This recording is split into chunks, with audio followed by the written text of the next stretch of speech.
اور بیٹے اور روح القدس کے نام سے آمین۔ مسیح خداوند میں عزیز بھائی اور بہنوں، آج ہم روزوں کے دوران پہلے اتوار کی تلاوتوں پر غور و خوض کریں گے۔ آج کی تلاوتوں کا محور مرکز خدا پر کامل ایمان اور بھروسہ ہے، جبکہ آج کا موضوع ہے روحانی جنگ میں یسوع مسیح نے آزمائشوں پر قابو کیسے پایا۔ عزیز مومنین، ہم غور کرتے ہیں کہ روزوں کا یہ مبارک موسم گہرے غور و فکر اور دعا، توبہ اور قرب الہی کی دعوت دیتا ہے۔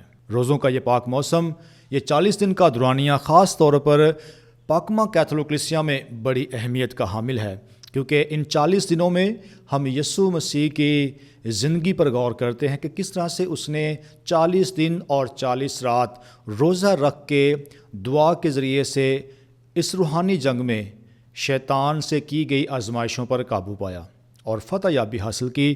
اس لیے عزیز بھائی اور بہنوں، آج ہم غور کرتے ہیں کہ روزوں کا یہ روحانی موسم ہمیں دعوت دیتا ہے کہ دعا، توبہ اور تبدیلی کے ذریعے سے اپنی زندگی میں تجدید لے کے آئیں، اور خاص طور پر یسوع مسیح کے دکھوں پر غور و خوض کریں، اس کی اذیت پر دھیان و گیان کریں، اور دیکھیں کہ یسوع مسیح صلیب پر جان دے کے ہمیں ہمیشہ کی زندگی عطا کرتا ہے۔ اس لیے عزیز بھائی اور بہنوں، آج ہم غور کرتے ہیں کہ پہلی تلاوت میں ہمیں خاص طور پر جو تثنیہ شرح کی کتاب میں سے لی گئی ہے، خاص طور پر بنی اسرائیل کی مصر سے بیابان تک جانے اور اس کے بعد وعدے کی سرزمین میں جانے کی کہانی کا ذکر ملتا ہے کہ بیابان میں خدا نے ان کی حفاظت کی، نگہبانی کی، اور اس کے بعد وعدے کی سرزمین میں جانے کے بعد وہ اپنی شکر گزاری کے ہدیے نذرانے کاہن کے پاس لے کے آتے ہیں، اور وہاں پر موسیٰ ان سے کہتا ہے کہ آج یاد کرنا ہے کہ کس طرح سے خدا نے ظلم و ستم کی چکی سے ان کو نکالا، آزادی عطا کی، اور بیابان میں جا کے ان کی حفاظت اور نگہبانی کی، اور اسی بیابان میں انہوں نے بہت ساری آزمائش کا سامنا کیا۔ کہیں نہ کہیں وہ ایمان میں کمزور بھی پائے گئے، لیکن خدا ان کی رہنمائی کرتا رہا، خدا ان کے ایمان کو تقویت دیتا رہا موسیٰ کے ذریعے سے اور اپنے کلام کے ذریعے سے۔ عزیز بھائی اور بہنوں، آج ہم یاد کرتے ہیں کہ کس طرح سے بنی اسرائیل کے لوگوں نے مصر کی غلامی سے نکلنے کے بعد آزمائشوں میں سے گزرتے ہوئے وعدے کی سرزمین میں داخلہ حاصل کیا۔ عزیز مومنین، آج کی دوسری تلاوت پہ جب ہم غور کرتے ہیں تو مقدس پولس رسول جو ہے رومیو کے نام خط میں خاص طور پر جو ہے وہ یہ بات کرتا ہے نجات کی اور خدا سے برکت اور ہمیشہ کی زندگی حاصل کرنے کی۔ وہ ہائی لائٹ کرنا چاہتا ہے خاص طور پر کہ یسوع پر ایمان لا کے آنا ہے اور پھر زندگی حاصل کرنی ہے۔ اور یہ کیسے ممکن ہے کہ سب سے پہلے ہم نے یسوع مسیح پر کامل ایمان اور بھروسہ رکھنا ہے کہ خدا نے اسے مردوں میں سے زندہ کیا اور وہ ہمارا نجات دہندہ ہے۔ دوسری بات یہ ہے، وہ فرماتا ہے کہ ہم نے اپنے منہ سے اقرار کرنا ہے، یعنی اپنے ایمان کو ظاہر کرنا ہے، اور اپنے اعمال سے ثابت کرنا ہے کہ ہم یسوع مسیح کے سچے پیروکار ہیں۔ پولس رسول جو ہے وہ بیان کرتا ہے کہ خدا کے کلام میں یہ لکھا ہے کہ جو کوئی یسوع مسیح پر ایمان لے کے آئے گا وہ کبھی شرمندہ نہیں ہوگا، کیونکہ یہودی اور غیر یہودی میں کوئی فرق نہیں ہے، ایک ہی خداوند سب کا خدا ہے، وہ سب پر مہربان ہے۔ اس لیے جو بھی اسے پکارے گا، جو بھی اسے دعا کرے گا اور جو اس کا نام لے گا وہ نجات پائے گا۔ اس لیے پولس رسول جو ہے بڑی خوبصورتی کے ساتھ یہ بیان کرتا ہے کہ خدا کا فضل سب انسانوں کے لیے ہے، خدا کی رحمت سب انسانوں کے لیے ہے، چاہے وہ یہودی ہو، چاہے وہ غیر یہودی ہو، چاہے وہ امیر ہو، چاہے وہ غریب ہو، چاہے وہ راست باز ہو، چاہے وہ گناہ گار ہو۔ خدا سب سے پیار کرتا ہے، محبت کرتا ہے، اور سب کو توبہ کی دعوت دیتا ہے، اور خاص طور پر روزوں کے اس پاک موسم میں بھی خدا ہم سب کو توبہ کی دعوت دیتا ہے کہ ہم اپنی زندگی میں اپنے گناہوں پر پشیمانی کرتے ہوئے شکستہ دل کے ساتھ خدا کے حضور میں آئیں اور اس سے ہمیشہ کی زندگی حاصل کریں۔ اس لیے عزیز بھائی اور بہنوں، آج جب ہم انجیلی اقتباس پر غور کرتے ہیں جو مقدس لوکا کی انجیل میں سے لیا گیا ہے، وہاں پر ہمیں ذکر ملتا ہے یسوع مسیح کی آزمائشوں کا۔ تو آج ہم خاص طور پر غور کریں گے کچھ ایسے عناصر ہیں جو اس اقتباس میں پائے جاتے ہیں۔ خاص طور پر ہم غور کریں گے صحرا، یہ کس بات کی نشاندہی ہے، آزمائش کا کیا مطلب ہے، اور یسوع نے ان آزمائشوں پر کیسے فتح یابی حاصل کی۔ تو سب سے پہلے غور کرتے ہیں کہ مسیحیت میں صحرا یا بیابان کا تصور کیسے پایا جاتا ہے۔ یہ ایک علامتی اور روحانی تصور کے طور پر جو ہے استعمال ہوتا ہے، اور بائبل مقدس میں بیابان کو آزمائش، خدا کی موجودگی، توبہ اور تیاری کی جگہ دیکھا جاتا ہے۔ آج ہم غور کریں سب سے پہلے کہ یہ آزمائش کی جگہ ہے، بطور آزمائش کہ یسوع مسیح بھی دیکھیں بیابان میں جاتا ہے اور وہاں پر شیطان اسے آزماتا ہے۔ بنی اسرائیل کے لوگ جو ہیں 40 برس تک بیابان میں رہتے ہیں اور وہاں پر وہ آزمائے جاتے ہیں۔ خدا جو ہے بیابان میں موسیٰ کے ساتھ ہم کلام ہوتا ہے جلتی ہوئی جھاڑی میں۔ بیابان ایک ایسی جگہ ہے جہاں پر جا کر خدا کے ساتھ ہم ملاقات کر سکتے ہیں، خدا کے ساتھ ایک تعلق قائم کر سکتے ہیں۔ اس لیے خدا کا کلام بھی یہ بیان کرتا ہے کہ بیابان میں جو ہے وہ آزمائشیں بھی آتی ہیں، پریشانیاں بھی آتی ہیں اور مشکلات بھی آتی ہیں، لیکن وہاں پر خدا جو ہے اپنے لوگوں کی رہنمائی کرتا ہے، اپنے لوگوں کو تقویت دیتا ہے اور ان کے ایمان کو مضبوطی بھی عطا کرتا ہے۔ اس لیے عزیز بھائی اور بہنوں، ہم غور کرتے ہیں کہ یوحنا اصطباغی بیابان میں جا کے توبہ کی دعوت دیتا ہے اور ان سے کہتا ہے کہ توبہ کرو اور خدا پر ایمان لے کے آؤ۔ عزیز بھائی اور بہنوں، آج ہم غور کرتے ہیں کہ بیابان تیاری کے لیے بہت ہی خاص ہے، کہ جب بھی کسی نے خدا کے کلام پر غور کرنا چاہا، دھیان و گیان کرنا چاہا اور مشن کے لیے اپنے آپ کو تیار کرنا چاہا تو وہ بیابان کا رخ کرتے رہے۔ یسوع مسیح ابھی بھی اپنے اعلانیہ زندگی سے پہلے، خدا کے کلام کا پرچار کرنے سے پہلے بیابان میں جا کے اپنے آپ کو دعا، روزہ اور ریاضت کے ذریعے سے تیار کیا۔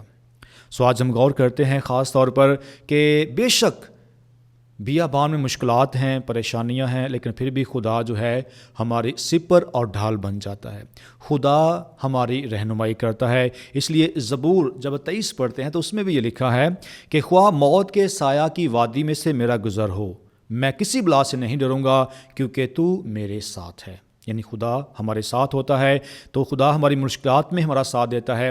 خدا جب ہم کمزور پڑ جاتے ہیں تو ہمیں توانائی عطا کرتا ہے۔ بھائی اور بہنوں، اس کے بعد ہم غور کرتے ہیں کہ پاکمہ کیتھولک کلیسیا کی تعلیم کے مطابق چرچ فادرز کا بھی ذکر ملتا ہے۔ خدا کے کلام کے مطابق چلتے رہے، جنہوں نے اپنا سب کچھ چھوڑا اور خدا کے پیچھے چلنے کا ارادہ کیا۔ ان میں سب سے پہلے ہمیں ذکر ملتا ہے مقدس انتھنی کا۔ مقدس انتھنی کو صحرا کا باپ بھی کہا جاتا ہے، ڈیزرٹ فادر، رہبانہ زندگی کا باپ بھی کہا جاتا ہے۔ اس لیے عزیز بھائی اور بہنوں کہ مقدس انتھنی نے خاص طور پر، جو کہ ایک مصر کے بہت بڑے خاندان سے تعلق رکھتا تھا، بہت بڑی جائیداد تھی اس کے پاس، لیکن اس نے جب خدا کے کلام کو سنا تو اس نے خدا کی ایک آیت مقدس متی کی انجیل میں سے سنی، 19 باب 21 آیت۔ خاص طور پر کیا بیان کیا گیا ہے؟ اگر تو کامل ہونا چاہے تو جا اپنا سب کچھ بیچ اور غریبوں کو دے اور آ کر میرے پیچھے ہو لے۔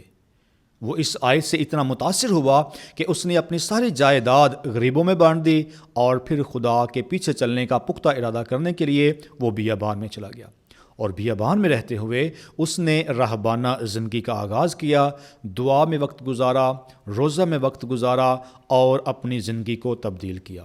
عزیز بھائی اور بہنوں، اس لیے بیابان جو ہے تنہائی کی جگہ ہے لیکن پرسکون جگہ ہے، جہاں پر ہم دنیا کی شان و شوکت سے دور، دنیا کے خیالات سے دور، دنیا کی مشکلات اور پریشانیوں سے دور ہو کے خدا کی ذات پر فوکس کرتے ہیں۔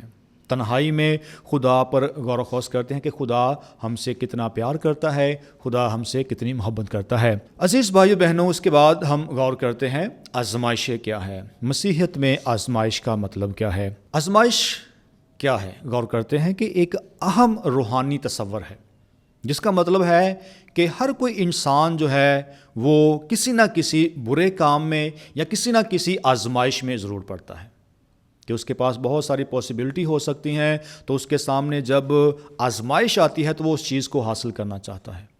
تو اس آزمائش میں ہر انسان جو ہے وہ آ سکتا ہے، ہر انسان کسی نہ کسی آزمائش کا سامنا ضرور کرتا ہے۔ کہ بے شک جب ہم آزمائش میں پڑتے ہیں لیکن خدا کی طرف سے دی ہوئی قوت ارادی اور ایمان کے ذریعے ہم ان پر قابو پا سکتے ہیں، ہم فتح یابی حاصل کر سکتے ہیں، خدا کی قدرت سے، خدا کے فضل سے اور خدا کے جلال سے۔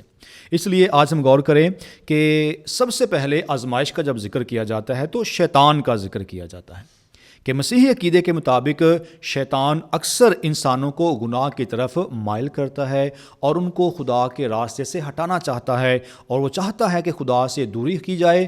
اس لیے آج ہم غور کریں کہ دوسری بات جو یاد کرنے والی ہے کہ خدا کبھی بھی کسی کو آزمائش میں نہیں ڈالتا ہے۔ آج ہم غور کریں کہ بائبل مقدس میں ذکر ملتا ہے، یعقوب رسول اپنے خط میں بڑی خوبصورتی کے ساتھ یہ بیان کرتے ہیں کہ جب کوئی آزمائش میں پڑے تو یہ نہ کہے کہ میں خدا کی طرف سے آزمائش میں پڑا ہوں یا آزمایا گیا ہوں، کیونکہ خدا ابدی ہے اور وہ کسی کو نہیں آزماتا، نہ ہی وہ آزمایا جاتا ہے۔ اگر انسان کی زندگی میں آزمائشیں آتی ہیں تو اس کی اپنی خواہشات کی وجہ سے ہیں، وہ اس کی اپنی کمزوری کی وجہ سے ہے۔ جب انسان اپنی خواہشات کی لگاموں کو کھلا چھوڑ دیتا ہے تو اس کی زندگی میں دکھ بھی آتے ہیں، پریشانیاں بھی آتی ہیں، آزمائشیں بھی آتی ہیں، امتحان بھی آتے ہیں۔ اس لیے آزمائشوں پر قابو پانے کے لیے خدا کا کلام ہمیں دعوت دیتا ہے۔ یسوع مسیح آج اپنی اس زندگی سے جو اس نے گزاری ہے ہمیں دعوت دیتے ہیں۔ یسوع ہمارا رہنما ہمیں سکھاتا ہے کہ ہم نے کیسے آزمائشوں پر قابو پانا ہے۔ عزیز بھائی اور بہنوں، آج ہم غور کریں کہ یہ ایک بہت بڑا چیلنج ہے ہمارے لیے کہ جب زندگی میں آزمائشیں آتی ہیں تو اس روحانی جنگ میں ہم نے کیسے شیطان کا سامنا کرنا ہے۔ تو خداوند یسوع مسیح ہمارا نجات دہندہ ہمیں سکھاتا ہے کہ ہم نے دعا کے ذریعے سے اور کلام کے ذریعے سے اور ساکرامنٹوں کے ذریعے سے ان آزمائشوں پر قابو پانا ہے۔ پاکمہ کیتھولک کلیسیا کی تعلیم میں کیٹیکزم آف دا کیتھولک چرچ میں خاص طور پر آزمائشوں کے بارے میں بیان کیا گیا ہے کہ خدا کسی کو آزمائش میں نہیں ڈالتا ہے، اس لیے کہ خدا جو ہے نہ تو آزمایا جاتا ہے اور نہ ہی کسی کو آزماتا ہے۔ غور کرنے والی بات ہے کہ انسان کو خود پر قابو پانے کی ضرورت ہے۔ کیٹیکزم آف دا کیتھولک چرچ یہ بیان کرتی ہے کہ بہت سارے ایسے ذرائع ہیں جو ہمیں آزمائشوں میں ڈالتے ہیں۔ ایک تو وہ ہے شیطان جو ہمیں مائل کرتا ہے، راغب کرتا ہے کہ ہم برے کاموں میں ملوث ہو جائیں۔ دوسری بات یہ ہے کہ انسان کی دنیاوی خواہشیں اسے مائل کرتی ہیں۔ تیسری بات یہ ہے کہ انسان کے اندر جو کمزوری پائی جاتی ہے، جب انسان ایمان میں کمزور پایا جاتا ہے تو پھر وہ آزمائشوں میں آ جاتا ہے اور خدا سے بھی دور ہو جاتا ہے۔ اس لیے آج ہم غور کرتے ہیں کہ ان آزمائشوں پر قابو پانے کے لیے ہمارے پاس سب سے بڑی مثال یسوع مسیح کی ہے کہ یسوع مسیح ہمارا نجات دہندہ ہماری رہنمائی کرتا ہے۔ کیسے رہنمائی کرتا ہے؟ غور کریں سب سے پہلے کہ یسوع کے اوپر جو 3 آزمائشیں آئیں وہ کون کون سی تھی، ان کے ذریعے ہم غور کریں گے کہ کیسے یسوع مسیح نے ان پر فتح یابی حاصل کی اور ہماری رہنمائی، ہمارا اچھا چرواہا کیسے کرتا ہے۔ تو پہلی آزمائش کیا ہے؟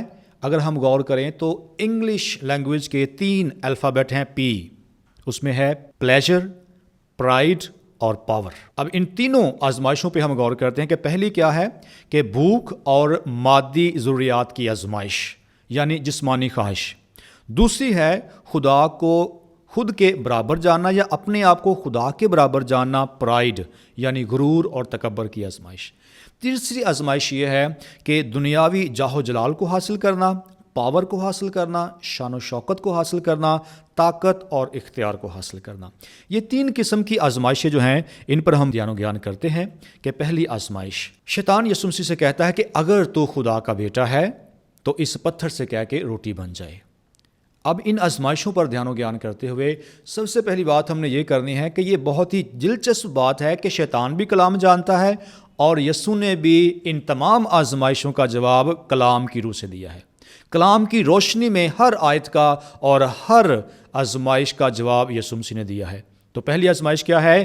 پتھروں کو روٹی میں بدلنے کی آزمائش، کیونکہ یہ ایک بنیادی ضرورت ہے انسان کی کہ انسان کو بھوک لگتی ہے، اور جب روزہ رکھا جاتا ہے تو سب سے پہلی آزمائش جو انسان کی زندگی میں آتی ہے وہ بھوک کی آزمائش ہے، کھانے کی آزمائش ہے۔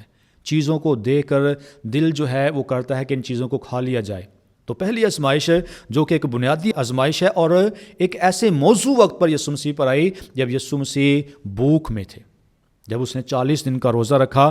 تو آج ہم غور کرتے ہیں کہ یسوع مسیح پتھر کو روٹی میں بدلنے کی آزمائش میں پڑ جاتے ہیں۔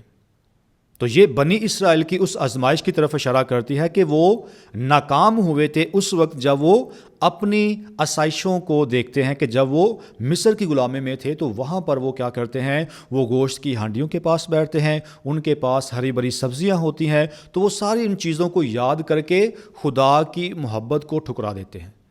خدا ان کو آسمان سے من اور بٹیرے تو عطا کرتا ہے، لیکن پھر بھی وہ کیا کہتے ہیں کہ ہم تو مصر میں اچھے تھے، ہم وہاں پہ گوشت کی ہانڈیوں کے پاس بیٹھتے تھے۔ تو انہوں نے خدا کی الہی پروردگاری کو ٹھکرا دیا اور ایمان میں کمزور پڑ گئے، لیکن یسوع مسیح نے ایسا نہیں کیا۔ یسوع مسیح نے دنیاوی کھانے کے بارے میں، دنیاوی چیزوں کے بارے میں، مادی چیزوں کے بارے میں نہیں کہا، بلکہ اس کو جواب کیا دیا ہے کہ انسان صرف روٹی سے نہیں جیتا، بلکہ ہر اس کلمے سے جو خدا کے منہ سے نکلتا ہے۔ یعنی کہ ہماری زندگی کے لیے، روحانی زندگی کے لیے روٹی زیادہ ضروری نہیں ہے، خدا کا کلام زیادہ ضروری ہے۔ ہمیں خدا پر کامل ایمان اور بھروسہ رکھنا چاہیے۔ اور اس کے بعد آج ہم غور کریں کہ یہ آزمائش جو ہے خاص طور پر جسمانی آزمائش یسوع مسیح کی بھوک مٹانے کے لیے نہیں تھی۔ یہ آزمائش جو تھی خاص طور پر شیطان نے اس لیے سامنے رکھی کہ وہ اپنے مشن سے ہٹ جائے۔ تو مشن کیا تھا؟ روحوں کی نجات کے لیے کلام سے سیر کرنے کا مشن اور خدا کی بادشاہی کے لیے تیار کرنے کا مشن تھا۔ تو شیطان یہ چاہتا تھا کہ بھوک میں آ کے یسوع مسیح جو ہے وہ خدا کے خلاف بات کرے اور ایمان میں کمزور پایا جائے۔ اس لیے شیطان جو ہے وہ اسے آزماتا ہے۔ اس لیے عزیز بھائی اور بہنوں، یہ پہلی آزمائش ہمیں سکھاتی ہے، سب سے پہلی بات، کہ ہمیں صرف مادی چیزوں پر نہیں جینا چاہیے، بلکہ خدا کے کلام اور مرضی پر بھروسہ کرنا چاہیے۔ دوسری بات یہ ہے کہ یہ آزمائش ہماری رہنمائی کرتی ہے کہ دنیاوی ضرورتوں اور خواہشات کے لیے خدا پر بھروسہ کرنا چاہیے، نہ کہ خود غرضی پر یا انہیں پورا کرنے کی کوشش کرنی چاہیے اور ناجائز راستہ اختیار کرنا چاہیے۔ دوسری جو آزمائش ہے وہ کیا ہے؟ یہ عبادت کے بدلے دنیاوی طاقت کی آزمائش ہے، غرور اور تکبر کی آزمائش ہے کہ خود کو خدا کے برابر کرنا اور اپنے آپ کو قادر مطلق محسوس کرنا کہ میں قادر مطلق ہوں، میرے اندر پرائڈ آ چکا ہے، غرور اور تکبر آ چکا ہے۔ جب انسان ایسا کرتا ہے تو یقیناً وہ خدا پر ایمان نہیں رکھتا، بلکہ وہ اپنی طاقت پر جو ہے وہ بھروسہ کرتا ہے اور ایمان رکھتا ہے۔ اس لیے یسوع نے اس کا جواب بھی خدا کے کلام سے دیا۔ تو شیطان نے کیا کہا؟ اگر وہ شیطان کو گر کر سجدہ کرے تو وہ پوری دنیا کا اختیار اسے دے گا۔ یہ آزمائش دنیاوی طاقت، شہرت اور اختیار کی آزمائش تھی، لیکن یسوع نے جواب کیا دیا ہے کہ لکھا ہے کہ تو خداوند اپنے خدا کو سجدہ کر اور صرف اسی کی عبادت کر۔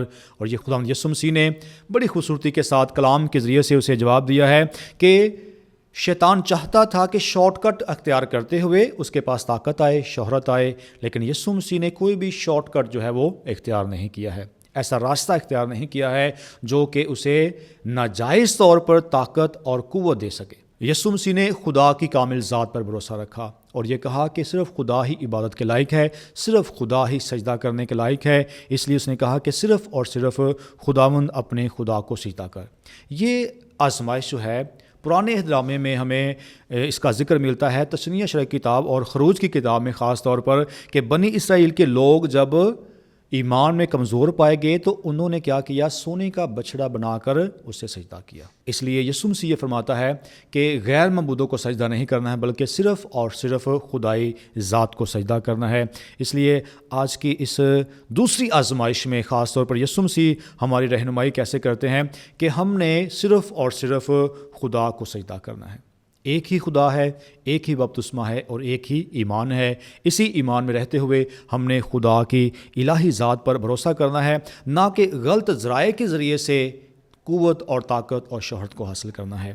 عزیز بھائی اور بہنوں، ہمیں یسوع مسیح ہمارا رہنما، ہماری رہنمائی کرتا ہے کہ ہم نے کبھی بھی اپنی شہرت حاصل کرنے کے لیے، طاقت حاصل کرنے کے لیے برے مقاصد کے ساتھ کبھی بھی سمجھوتا نہیں کرنا ہے، برے ذرائع کے ساتھ کبھی بھی سمجھوتا نہیں کرنا ہے، کسی کو نقصان پہنچا کے طاقت اور شہرت حاصل نہیں کرنی ہے، غلط راستہ اختیار کر کے شہرت حاصل نہیں کرنی ہے۔ اور یسوع مسیح آج ہماری رہنمائی کرتے ہیں کہ آج ہم نے غور کرنا ہے کہ دنیاوی طاقت اور دولت ہمیں غلط راستے کی طرف لے کے جا سکتی ہے۔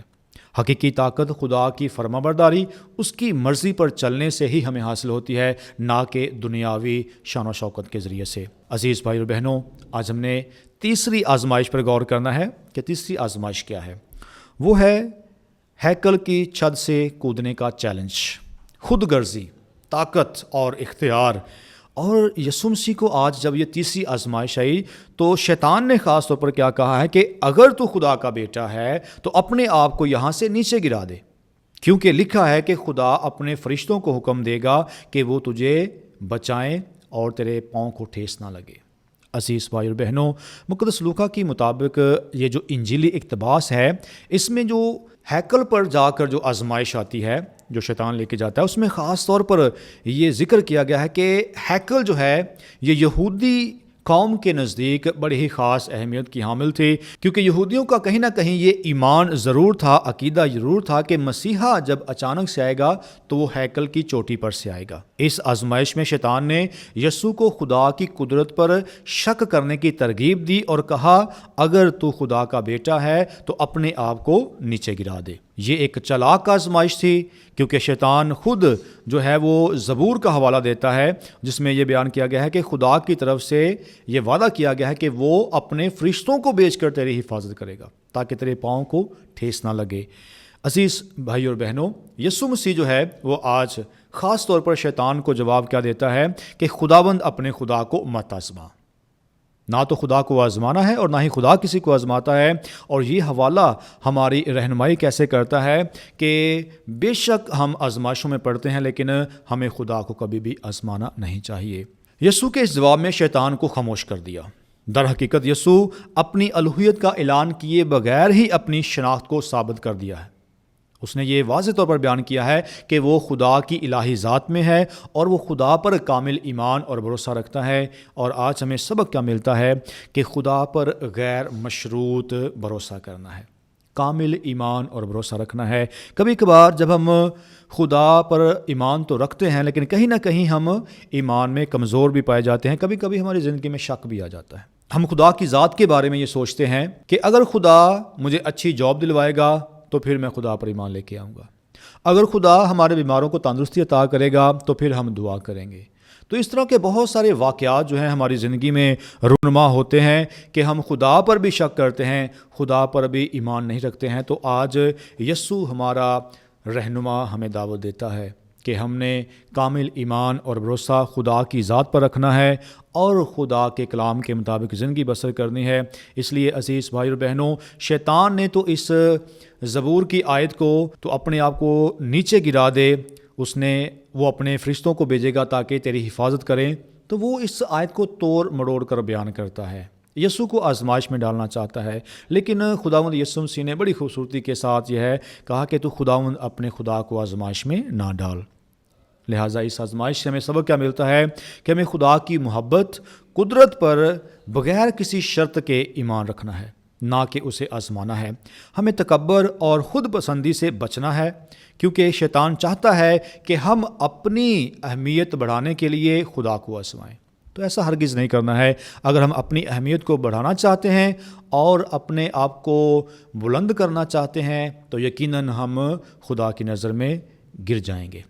عزیز بھائی اور بہنوں، ہم غور کریں کہ یسوع مسیح نے ان آزمائشوں پر قابو کیسے پایا۔ تو سب سے پہلی بات خدا کے کلام سے کہ یسوع مسیح نے ہر آزمائش کے جواب میں بائبل مقدس میں سے حوالہ دے کے ہمیں یہ سکھایا ہے کہ خدا کے کلام میں بہت زیادہ طاقت ہے، خدا کے کلام میں بہت قدرت پائی جاتی ہے جو ہمیں شیطان کا سامنا کرنا سکھاتا ہے۔ دوسری بات یہ ہے کہ خدا پر مکمل بھروسہ کرنے سے یسوع نے یہ ثابت کیا ہے کہ خدا کی مرضی اور وقت سب سے اہم ہے، روزوں کا یہ وقت کہ جہاں پر ہم یسوع مسیح پر کامل ایمان اور بھروسہ رکھ سکتے ہیں اور آزمائشوں پر فتح یابی حاصل کر سکتے ہیں۔ تیسری بات یہ ہے کہ دنیاوی چیزوں کو رد کرنے سے یسوع نے یہ ثابت کیا کہ وہ شیطان کی آزمائشوں پر قابو پا سکتا تھا۔ یسوع نے شیطان کی طاقت، دولت اور شہرت کی پیشکش کو ٹھکرا دیا۔ آخر میں شیطان چھوڑ کر چلا گیا یسوع کو، کیونکہ وہ ہار چکا تھا اس روحانی جنگ میں، اور یسوع نے ان آزمائشوں پر قابو پا لیا تھا۔ اور آج یسوع مسیح ہمارا اچھا چرواہا ہماری رہنمائی کرتا ہے کہ ہم نے اپنی زندگی میں آنے والی آزمائشوں پر دھیان و گیان کرنا ہے۔ ہم نے بھی خدا کے کلام ایمان کی مضبوطی کے ساتھ ان کا سامنا کرنا ہے۔ بھوک اور مادی ضروریات پر دھیان و گیان نہیں کرنا ہے۔ طاقت اور اختیار کے لالچ میں غلط راستے کا انتخاب نہیں کرنا ہے۔ خدا کو نہیں آزمانا ہے تاکہ خدا کو آزما کے ہم اپنی ذات کو آگے پیش کر سکیں یا اپنے بارے میں زیادہ تعریف کروا سکیں یا دوسروں کے سامنے اپنے آپ کو اچھا بیان کر سکیں۔ عزیزو، یسوع مسیح آج ہماری رہنمائی پھر سے کرتے ہیں کہ کلام، دعا اور توبہ کے ذریعے سے ہم آزمائشوں پر قابو پا سکتے ہیں۔ آئیں خدا سے دعا کرے کہ خدا ہم سب کو روزوں کے اس پاک اور متبرک موسم میں برکت عطا کرے تاکہ ہم بھی یسوع مسیح کی طرح شیطان کا سامنا کرنے والے بن سکیں اور تمام آزمائشوں پر قابو پا کر بڑے ایمان کے ساتھ، بھروسے کے ساتھ خدا سے فضل اور برکت حاصل کریں۔ مسیح ہمارے خداوند کے وسیلہ سے، آمین۔